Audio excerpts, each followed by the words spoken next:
दुनिया में जितनी भी समस्याएं हैं उन सब का समाधान सिर्फ और सिर्फ एक ही है, था और रहेगा। कई लोग आपको अलग अलग समस्याओं के लिए अलग अलग उपाय बताते हैं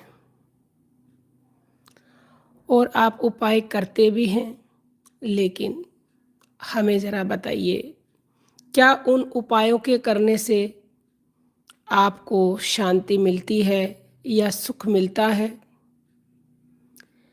अब कुछ लोग कहेंगे हाँ, सुख मिलता है, शांति मिलती है, लेकिन हम आपको बता दें कि अगर आपको सुख और शांति मिल भी गई तो वो थोड़े समय के लिए मिलेगी। क्यों? क्योंकि जो उपाय आप कर रहे हैं वो स्थायी उपाय नहीं है, और जब तक उपाय स्थायी नहीं होगा तो स्थायी लाभ भी नहीं मिलता, स्थायी सुख भी नहीं मिलता।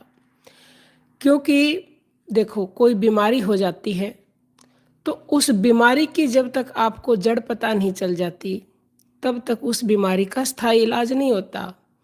तो आपको ये पता करना है कि आपकी बीमारी का, आपके मन का, आपकी समस्याओं का समाधान क्या है। ये समस्याएं तो अनेक हैं, उन समस्याओं का परमानेंट स्थायी इलाज अलग अलग ढूंढने की बजाय आपको एक ही ढूंढना पड़ेगा, और वो समाधान एक ही था, है और रहेगा। अब लोग भटक रहे हैं। अब आपके घर में धन का खजाना गड़ा हुआ है, पारस है आपके हाथ में और आप जानते ही नहीं हैं, उसे व्यर्थ ही भूले हुए हैं। तो उस खजाने को जानिए, वो आपके पास ही है। वो राम नाम आपके भीतर है, जो पारस मणि है, जो कल्प वृक्ष है, जो खजाना है, और वही सभी समस्याओं का समाधान है। अगर उस राम नाम को आप जान लेंगे, जो राम नाम आपके हृदय में स्थित है, तो आपको दुनिया की चाहे कोई भी समस्या हो वो तंग तो कर ही नहीं सकती। अगर आ भी गई गलती से तो समस्या को जाना ही पड़ेगा, चाहे वह भूत प्रेत बाधा है, चाहे वह पितृ बाधा है, चाहे वह टोना टोटका है, चाहे वह तांत्रिक क्रिया, किसी भी प्रकार की कोई भी समस्या है तो समस्या को जड़ से खत्म होना ही पड़ेगा। क्योंकि राम नाम एक बार अगर कोई बोल देता है तो भूत प्रेत सब भाग जाते हैं। इतनी शक्ति है राम नाम में, किसी भी प्रकार की कोई भी समस्या, कोई भी बाधा इस नाम के आगे टिक नहीं सकती। इसीलिए संतों ने ये कहा है कि नाम लिया तिन सब लिया, और सकल वेद का भेद, और बिना नाम नरके पढ़ा, चाहे पढ़ता चारों वेद।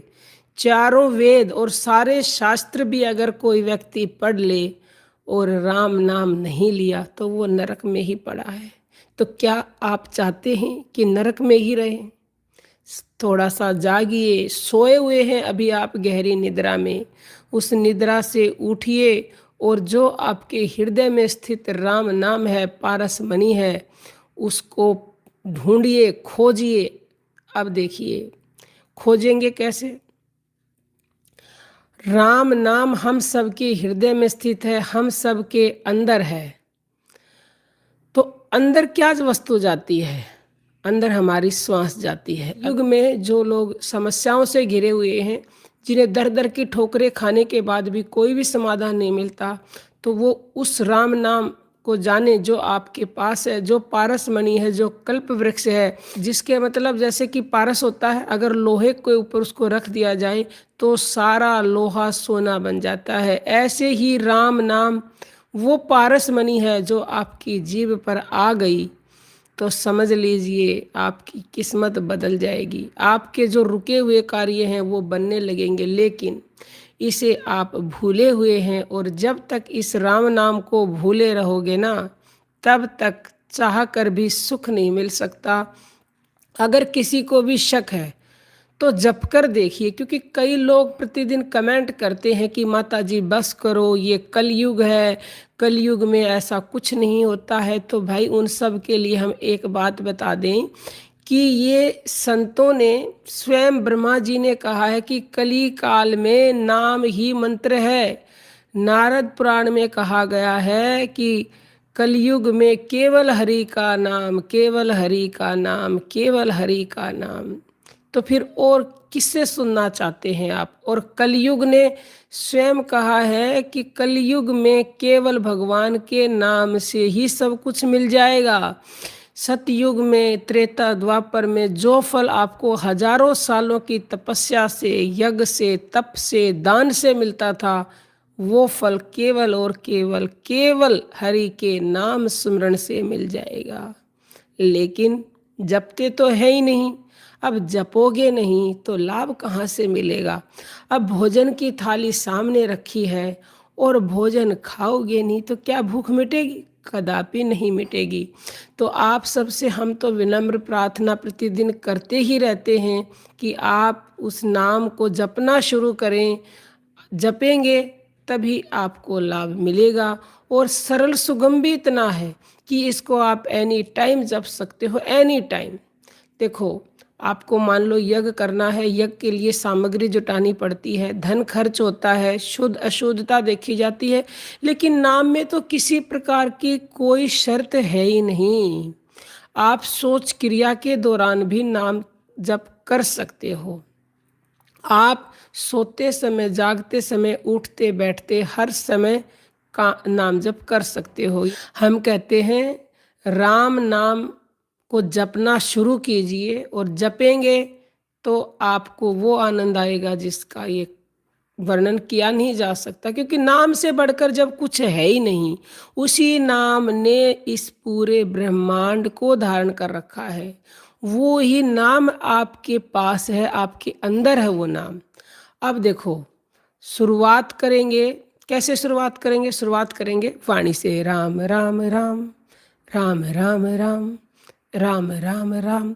और हम कहते हैं वाणी से तो करो ही, साथ में श्रवण भक्ति भी करो, क्योंकि जब तक श्रवण भक्ति नहीं करोगे तो आपको उस नाम पे ना ही तो श्रद्धा होगी, ना ही विश्वास होगा, ना ही आपके भाव होंगे। पहले सुने, सत्संग सुने। जैसे आजकल तो यूट्यूब पर, सोशल मीडिया पर कहीं से भी आप सत्संग ज़्यादा से ज़्यादा राम नाम की महिमा के बारे में जानें। फिर वाणी से शुरुआत करें। थोड़े से दिन वाणी से जपते जपते आपका मन पूरी तरह से भर जाएगा। जैसे अभी मेरे सामने भोजन की थाली रखी है और उसमें बहुत अच्छा भोजन है, अगर मैंने वो खा लिया तो मुझे दूसरी थाली कोई लेके आएगा तो मेरा मन बिल्कुल भी नहीं करेगा। ऐसे ही जब आपका मन वाणी से बोल बोल के भर जाएगा, जपने को बिल्कुल भी नहीं करेगा, तो फिर आपको वाणी से नहीं करना है, फिर आपको आ जाना है अगली सीढ़ी पर।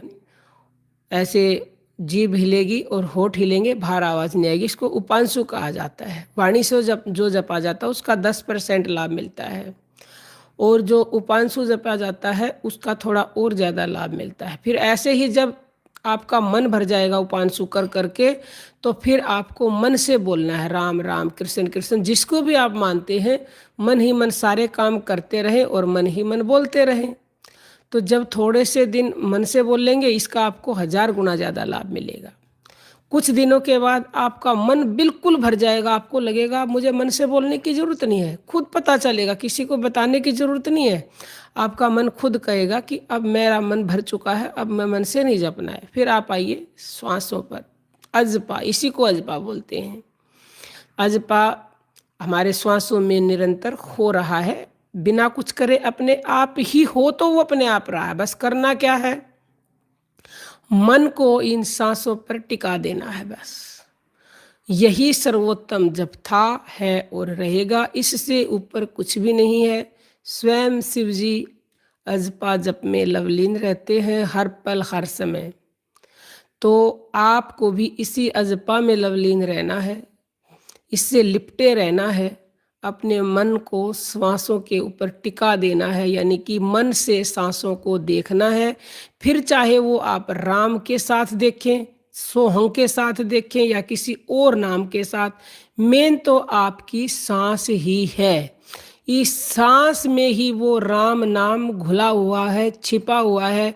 उसी राम नाम को मंथन कर करके, सांसों का घर्षण करके उसको अलग कर देना है। जब वो अलग होगा तो वो चिल्ला कर कहेगा कि मैं ही वो राम नाम हूँ जो आपके हृदय में स्थित हूँ, जिसको सार नाम, आदि नाम, गुप्त नाम कहा गया है, और उसे जान लेने के बाद परमानंद की प्राप्ति होती है। वो आनंद आता है जिसका ये वाणी वर्णन नहीं कर सकती, जिसको बताया नहीं जा सकता, ना ही तो किसी संत ने आज तक बताया है और ना ही हम बता सकते, क्योंकि वाणी वहाँ पर आके मौन हो जाती है।